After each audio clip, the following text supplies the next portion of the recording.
everyone, how's it going? I'm DK. I'm Rizzo. And I'm Zero, and today in Anime Reaction watch the 11th episode of Shuumatsu No Izetta.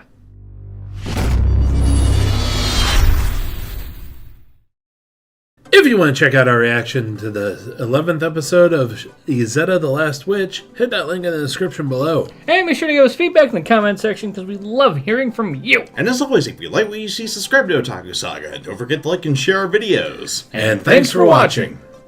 So, on An this, the second to last episode of Shuumatsu No Izetta. Called it. Berkman defected. Indeed. And in pretty awesome fashion, I dare say.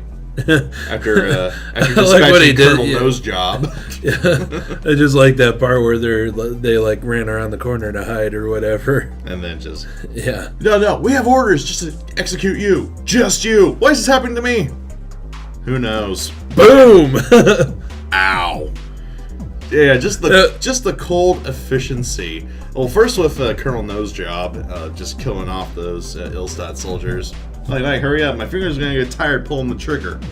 And then Berkman just returns the favor. That was badass. Yeah, perfect. Why is this happening to me? Who knows? Boom. Awesome.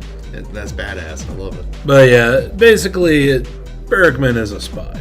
Like their number one thing is to live. Yeah, they're gonna do what they must to survive. Always. Yeah, I mean, always. No matter how many moral ambiguities they have to take or adopt, I guess would be the better way to put it.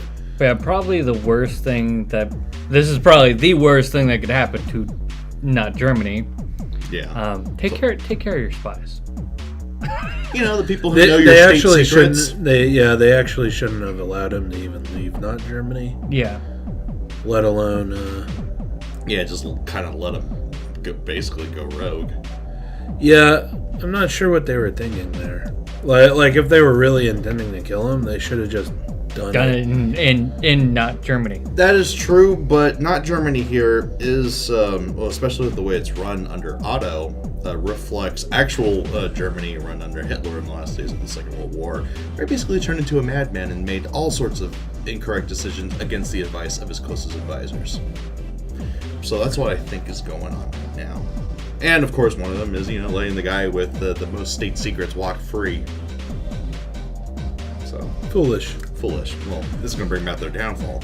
Like if I was going to put any sort of... If I was to want to get rid of Berkman in any way, I would have done it next to Sophia. Like back in the chamber room.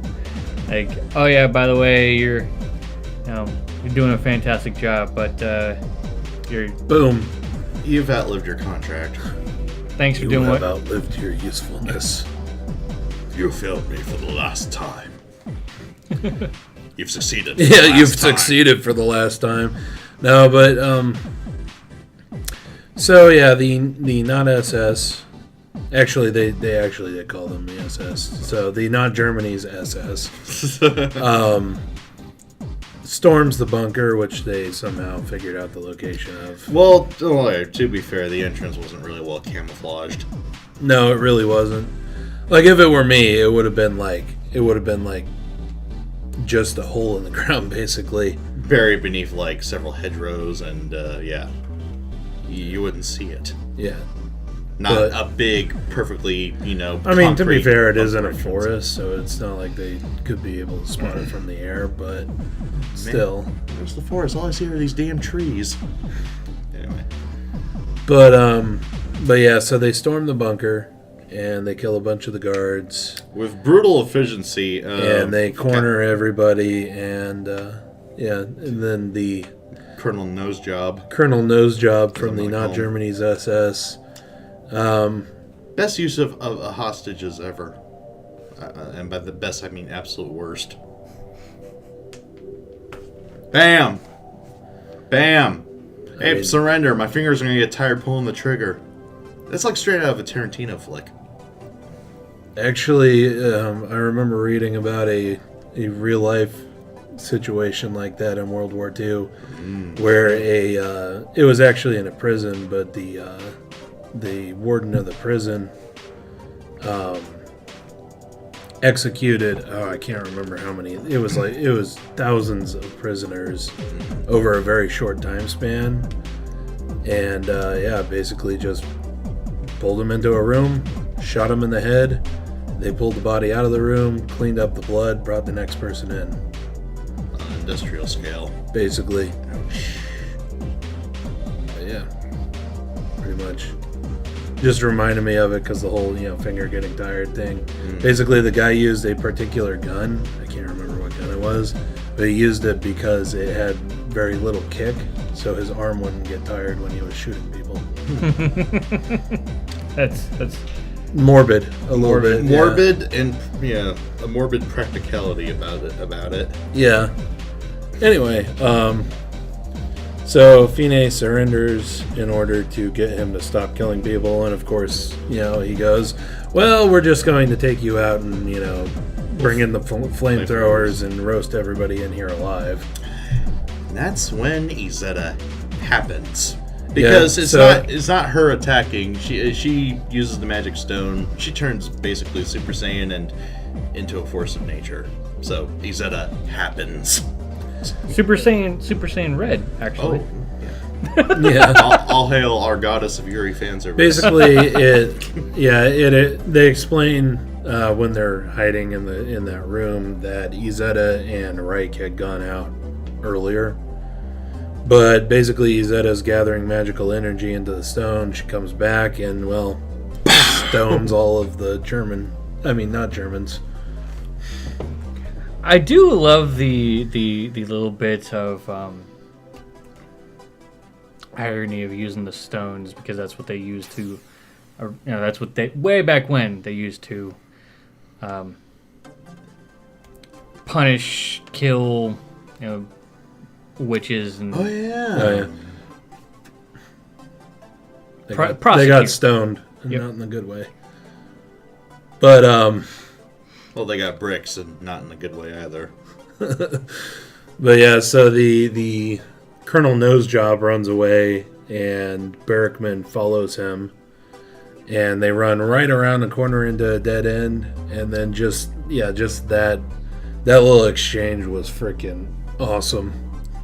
I was only ordered to kill you. Why is this happening to me? Who knows? Boom. And then, as DK predicted, Berkman surrenders and defects. Because, as we discussed, Berkman is a spy. He's going to do what he must to survive. Yeah. And that includes giving out all the secrets about the newly developed not atomic bomb. Exinium bomb. Exinium bomb. A magic nuke. More or less. I think they said it was a 50 megaton nuke. 20 megaton nuke. Still it's small still boom. significant. I can't remember actually. Research. Oh shit! I gotta flip over to the other one. I don't have a keyboard. Just stay silent and you can cut this part out.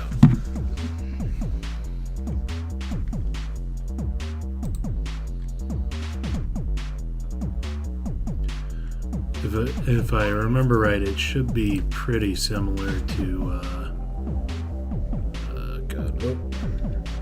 Fat Man and Little Boy, right? Yeah.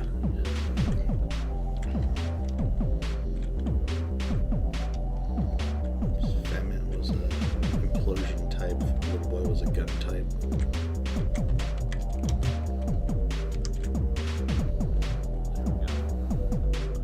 Should have the information on the megatons. It should be pretty similar to both of those. Yeah. But I know that they are pretty small as far as atomic bombs go. I also think that they actually said kilotons. But I think that might just be a translation error. Yeah, if it was a kiloton, should be a megaton.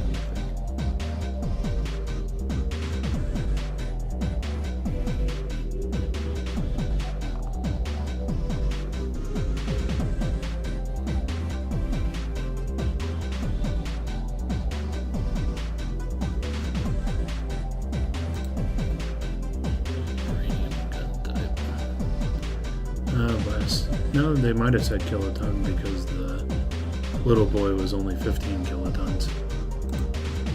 Holy shit.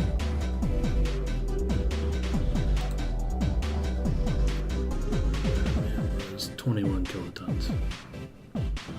So yeah, it'd basically be okay.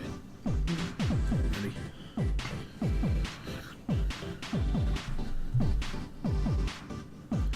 But yeah, so the bomb was what did they say, 20 kilotons? Yeah, 20 kilotons. 20 kilotons of TNT, which is actually, we looked it up, really similar to the Fat Man, which was dropped on Nagasaki, which was 21 kilotons. So yeah, just to put perspective, I suppose. Yeah, put a little bit of perspective on it. Pretty big bomb, yeah. Yeah, actually, yeah, both of those, both the little boy and Fat Man were both really small as far as atomic bombs go. Well, especially compared to today. Well, I mean, even compared to like 5 years later, like the like when they started making the hydrogen bombs. yeah, when they were doing the tests in the Bikini Atoll, those were way bigger. So, and then you get something like the Tsar Bomba. Still the biggest man-made explosion in history. Yep. And it was only at half power. And it was still like, what, 100 kilotons? No, it was big, it was bigger than that. I'd have to look it up, and I don't feel like doing that right now. Anyway, yeah, so big boom. The plan is to get all the leaders of Europe together. All the allies. All the allies. And basically gather them up and show off the bomb. And then go, if you don't unconditionally surrender to us, this is happening to you. Exactly that. Don't become like Ilstad.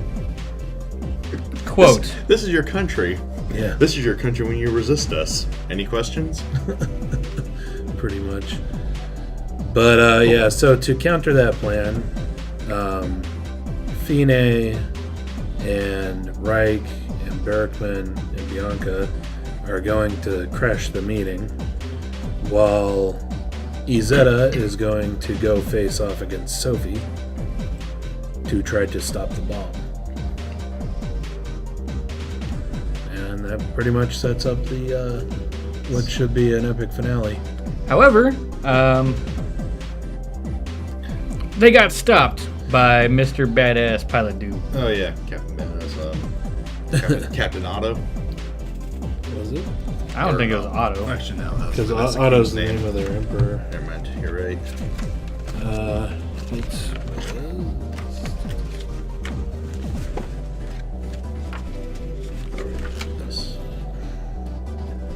I can't even remember his name. No, it is Otto. Bastler? Captain Badass. Are you sure? Or, wait. No, that should be the emperor. Is it Bastler? Oh, actually, it could be. Oh yeah, his hair looks the same. I don't know. Anyway. Yes. Huh. That means I'm We'll just call him Captain. We got Captain little Badass. itty bitty pictures, and it's really hard to tell some of these characters apart, Yeah. But other than the obvious ones. Captain Badass Pilot Dude Yeah. stops, It just shows up and goes, "Oh, I can't believe that you betrayed us." rips up passport, which, by the way, probably isn't that easy. I don't know, maybe. It depends on the passport, but I've seen like leather-bound passports. Yeah, well, honestly, back then it probably was leather bound, and he just tore it up like it was paper. you don't tear leather like that. He's Captain Badass though. Right? Be a German Übermensch, or not German Übermensch. But anyway, yeah. Overall, I thought it was a pretty good episode. The only bit that kind of brought it down for me was we have to address Yuri. the Yuri elephant in the room. Yeah. Actually, before we get to the Yuri element, I want to go back to the very beginning of the episode, where we get a background story of Oh yeah. Right. Reich and his involvement with the witch, His the family's White Witch. involvement. Yeah. So the way that the White Witch was betrayed was revealed as a very jealous queen.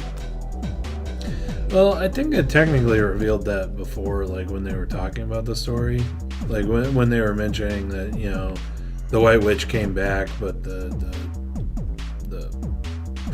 king was already married or whatever. Yeah, the prince was a king, and But I mean, it basically confirmed this. Basically, the queen at the time basically sicked the Inquisition on her, and they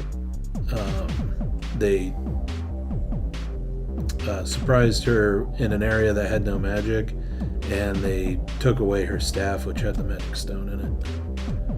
yeah. And then dragged her away into a prison and killed her, basically.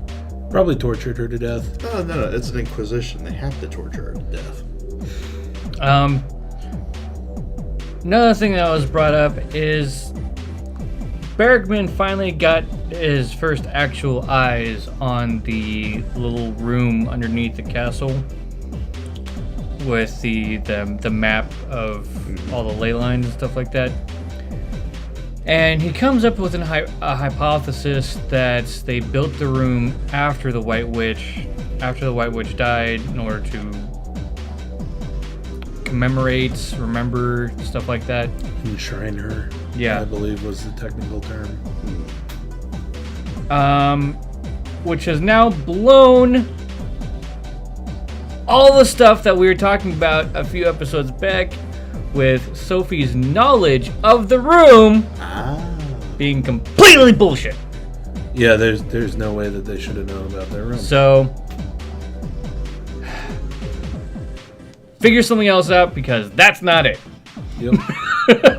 Yeah, basically the White Witch had no knowledge of that room because it was made after she died. Yeah. Or at least after she was captured. So, Yeah, that's true.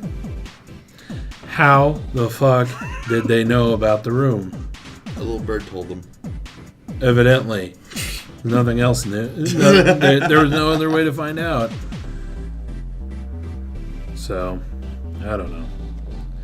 So either Berkman doesn't know everything, and his hypothesis is completely wrong, or it ass pulley, hand wavy bullshit. They should have asked us to look over the plot before they released the anime. Anyway. But yeah, it was as I was saying before, it was a fine episode until the YURI showed up. Oh, yeah, it showed up all right off the balcony riding a broom. Oh, man. Yeah. Full ham. Well, basically throughout the whole episode, I actually thought the animation was really good because of how, I guess, tired it was showing Fine. Like, she's just looked drained for the last couple of episodes. Actually, yeah. Well, technically, I mean, despite our gripes on the series, this has been spectacular all the way through on a technical front. Yeah. But yeah, I do like how they showed, especially when the SS attacks the bunker. She's just like, I'm tired of this. I've seen Yeah, this you shit can see before." like bags under her eyes and like just lines on her face. She has the 1,000-yard stare down. She's just, I mean, it's pretty realistic as far as being the ruler of a country goes when you actually give a fuck about your country. yeah. And you're trying to guide it through a war. Well, I mean, that definitely accelerates the process, but you can see it with like real life world leaders. I mean, how many presidents have we seen where they come into office, with normal colored hair, and then They leave serve and for they're 4 or 8 completely- years. Yeah. completely white hair. Yeah, they serve for 4 or 8 years, and then they leave looking like they aged 10 or 20 years.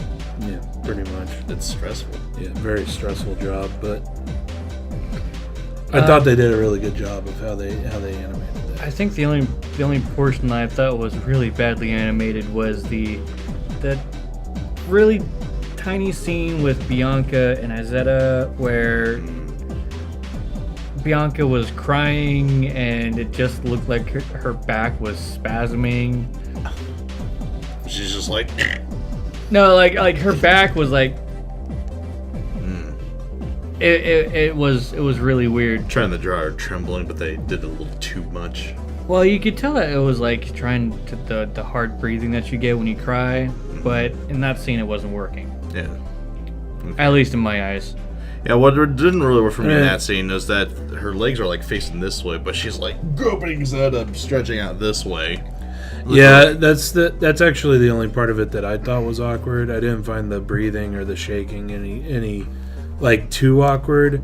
It was the way that she was positioned because her legs were out front, and then they made her twist so much that she could basically put her head on Isetta's breasts. The legendary? Maybe. No.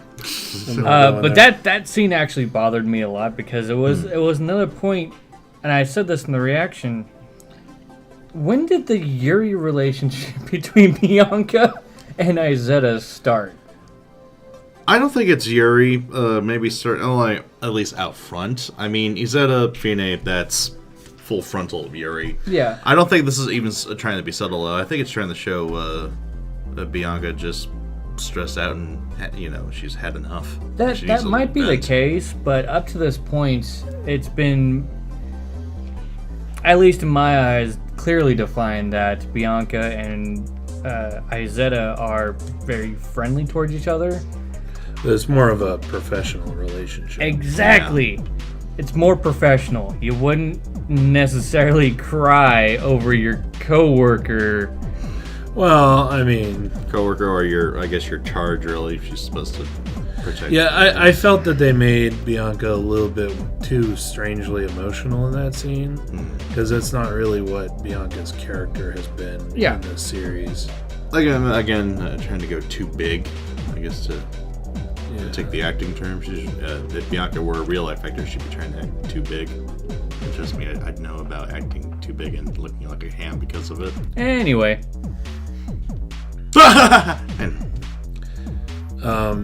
But yeah, I did think that was kind of distracting that they had that because again, I don't feel that that's how they should be using Bianca's character. Yeah, I mean, up to this point, she's been the really strong. Yeah, she's basically a very strong female, kind of warrior type character. I don't feel that she really needs to have those types of scenes. Yeah, it would have made more sense if it was Lot. Yeah. Lot definitely would have made more sense, but I think they just tried to they tried to portray emotions a little too much during the bunker scene. And I guess maybe they figured that if you show Bianca breaking down, the situation's dire. But they went a little too big with it. And then the other YURI part that there we go. Yeah, the broomstick ride. Yes, I'm making that joke. Of course. With well, too late. I already made it in the reaction. Oh yeah, I don't think you actually said broomstick. I don't know. You might have. I did say relax and don't clench. I think. Yep. Anyway, so my first question for that scene, which I said during the reaction, is: so does that mean that they're in an area with no magic, or does that mean that Isetta can't use magic without the magic stone anymore? Because they really didn't make that clear. At all. Because it didn't look like she was using the magic stone at that point either. No, because during the bunker attack, she was glowing. She had a red R around her when she was attacking, and I assume that's her using the stone. Well, now the other thing that I kind of noticed. Now this might just be a kind of animation quirk, but when it showed them sitting in the I guess meeting room or whatever, and they're talking about the bomb. When Isetta was just sitting down, if you looked at the magic stone, like there was no movement in it, but when she stood up, there was the slight swirling. Now, there was also the swirling during the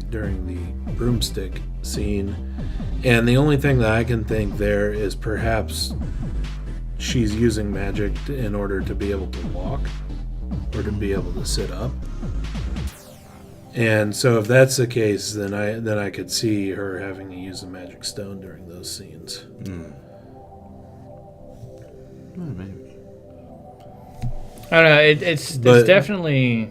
But yeah, and it's basically not using the magic stone enough that she would get the full aura. But when she was riding the broom, it didn't have a red aura at all. It had those usual sort of neon green or yellow crystals. Yeah, but the magic stone did have the swirls going on in it. I don't know.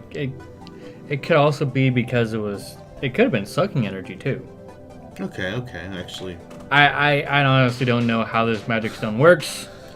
I feel that they don't explain enough in this series. It's certainly taking the immersion out of me. that might just be like a side effect of going through this level, kind of slogging through this series as well. Probably. We're just like waiting on the end, really. I mean, it's gonna be a fantastic ending.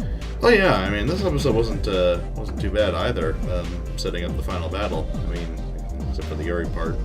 Take that part out and come up with something else that would have been better. But I will say this: it was a much better animation for a Yuri part than the majority of the other things that we've seen in this series.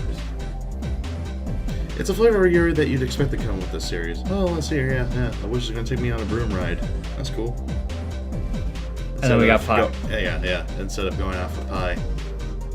Because it's just so important.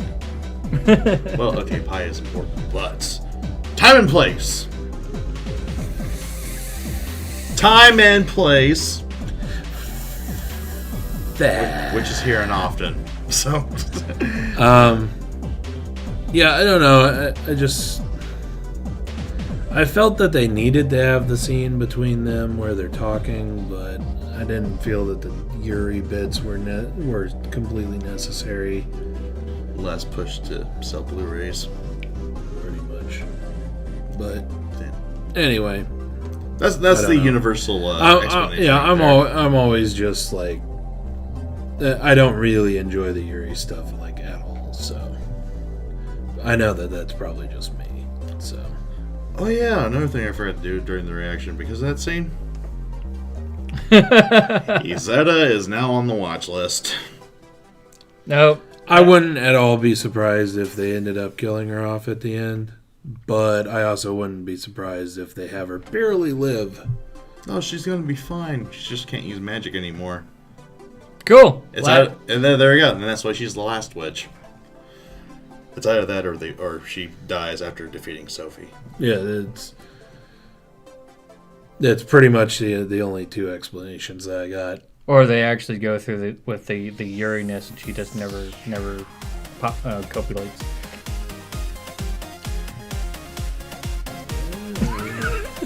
Anyway, so I guess let us know what you thought of the anime, what you thought of our reaction in the comment section below. Yep, thumbs up if you like it, thumbs down if you don't. Well, that's going to do it for this episode of Anime Reaction. As always, it's DK. I'm Zero. And I'm Rizzo. See you next time. And go ahead and click on my face to go to our most recent Otaku Saga Talks. Click on my face to go to Otaku Saga Gaming, our gaming channel. And click on the waifu to subscribe to Otaku Saga and check out our new and improved Patreon.